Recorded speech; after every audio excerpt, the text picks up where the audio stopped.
HCL technology.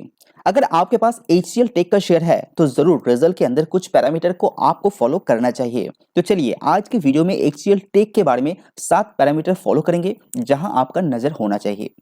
तो सबसे पहले मैं आपको बता दूं कि HCL ने दिसंबर महीने में एक इन्वेस्टर डे किया था और कंपनी ने गाइडेंस दिया था कि कंपनी जितना भी टारगेट यहाँ पे लेके चल रहा है वो टारगेट कंपनी मीट करेगा, लेकिन ये लोअर एंड में रहने वाला है। अभी देखते हैं कि कंपनी का रेवेन्यू गाइडेंस कैसा है। अगर HCL टेक का रेवेन्यू की बात करें तो पिछले कई क्वार्टर में कंपनी का रेवेन्यू यहाँ पे ग्रो हो रहा है। सितंबर 2021 जहां पे कंपनी का रेवेन्यू 20,655 करोड़ का था, वो बढ़ के 24,686 तक आ गया है। तो यानी कि कंपनी का रेवेन्यू यहाँ पे ग्रो हो रहा है और कंपनी का इसी का फॉलो करते हुए गाइडेंस है कि 13.5% से लेके 14.5% तक रेवेन्यू ग्रोथ यहाँ पे देखने आप देख सकते हैं। लेकिन ये जो टारगेट दिया गया है ये 13.5% के आसपास रहने वाला है। हालांकि ये लोअर एंड में है, लेकिन कंपनी के जो रेवेन्यू गाइडेंस है वो बहुत ही पॉजिटिव निकल के आ रहा है। तो रेवेन्यू के ऊपर आपका नजर होना चाहिए। और एक इंपॉर्टेंट पैरामीटर है कंपनी का डिविडेंड। HCL टेक असल में एक डिविडेंड कंपनी के हिसाब से जाना जाता है क्योंकि HCL टेक अच्छा खासा डिविडेंड पे आउट करते हैं। कंपनी नेट प्रॉफिट बहुत ही ज्यादा कमाता है, इसीलिए कंपनी का रेवेन्यू से नेट प्रॉफिट के साथ साथ कंपनी जितना भी डिविडेंड देता है वो रेशियो बहुत ज्यादा हो जाता है। जैसे कि कंपनी ने पिछले क्वार्टर में ही कंपनी ने यहाँ पे दावा किया है, अगर कंपनी 100 रुपए कमाता है तो 70 से लेकर 75 रुपीज तक डिविडेंड कंपनी यहाँ पे बांटेगा। तो आप अंदाजा लगा सकते हैं नेट प्रॉफिट का कितना बड़ा हिस्सा, कितना बड़ा चंक एज अ डिविडेंड यहाँ पे पे आउट कंपनी कर रहा है। लास्ट ईयर HCL टेक ने 44 रुपीज का डिविडेंड किया था, तो ये बहुत ही पॉजिटिव है। और क्वार्टर 1 एंड क्वार्टर 2 दोनों मिला के रिसेंट फाइनेंशियल ईयर में कंपनी ने पहले ही 20 रुपए का डिविडेंड ऑलरेडी पे कर दिया है। तो देखने वाली चीज ये रहेगा कि क्वार्टर 3 में HCL टेक कितना and press the bell तो icon. HCL टेक के ऊपर नेक्स्ट जो पैरामीटर है वो है कंपनी का मार्जिन। तो जैसे कि आप देख पा रहे हैं कि कंपनी का मार्जिन पहले 19% हुआ करता था, लेकिन जून 2022 में ये गिर के डायरेक्टली 17% तक आ गया था। लेकिन मैं आपको बता दूं कि जून से सितंबर में थोड़ा सा ग्रोथ कंपनी ने दिखाया है और 18% तक इसको लेके गया है। हालांकि कंपनी का जो EBITDA मार्जिन है वो कंपनी का खर्चा यहाँ पे बहुत बढ़ गया था, इसीलिए यहाँ पे थोड़ा सा प्रेशर आपको देखना पड़ रहा है। लेकिन कंपनी का गाइडेंस कैसा है? कंपनी का गाइडेंस है कि ये 18 से लेके 19% तक रह सकता है।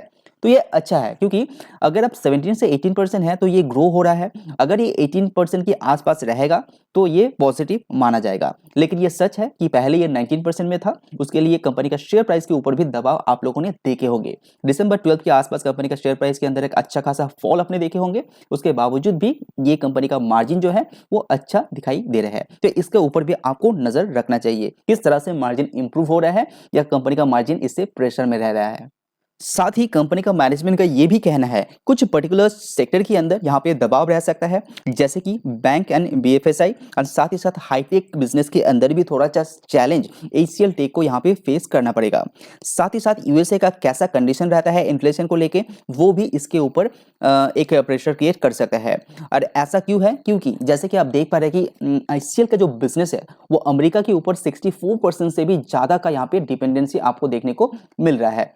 अगर यूरोप की बात करें तो ये 27% and rest of the world 7%। तो यूरोप एंड अमेरिका यहाँ पे बहुत ही ज्यादा डिपेंडेंट है, इसीलिए ये फैक्टर देखना भी बहुत ज्यादा इंपॉर्टेंट है।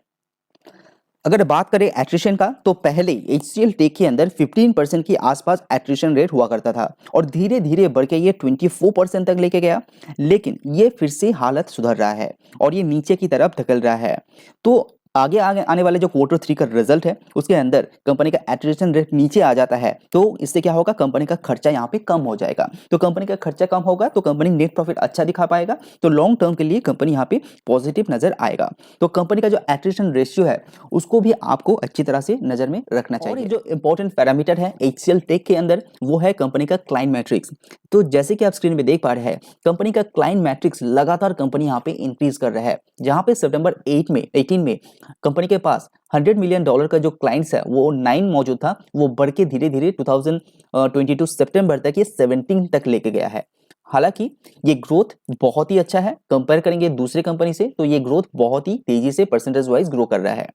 तो year on year basis HCL tech ने $100 मिलियन का कस्टमर 2 ऐड कर चुके हैं। $50 मिलियन की बात करें तो यहाँ पे भी एक ऐड हो चुका है और बाकी जितना आप देख पा रहे हैं यहाँ पे बहुत ही तेजी से ग्रो कर रहा है।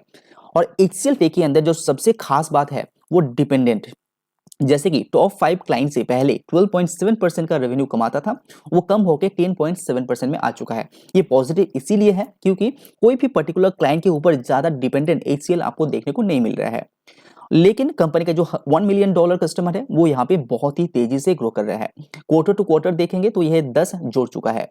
तो इस पर्टिकुलर पैरामीटर को भी आपको ध्यान से देखना चाहिए, कितना क्लाइंट यहाँ पे इंक्रीज हो रहा है। अगर ये क्लाइंट के अंदर इंक्रीजनेस दिखाएगा, हालांकि ये कंपनी का जो ऑर्डर बुक है उसके ऊपर थोड़ा सा स्ट्रॉन्गनेस आपको देखने को मिलेगा। तो यही कुछ पैरामीटर को आप जरूर ध्यान में रखिए जब HCL टेक का रिजल्ट आप एनालाइज करेंगे। तो अगर वीडियो पसंद है तो लाइक जरूर कीजिए। आज वीडियो में इतना ही। सी यू ऑन नेक्स्ट वीडियो।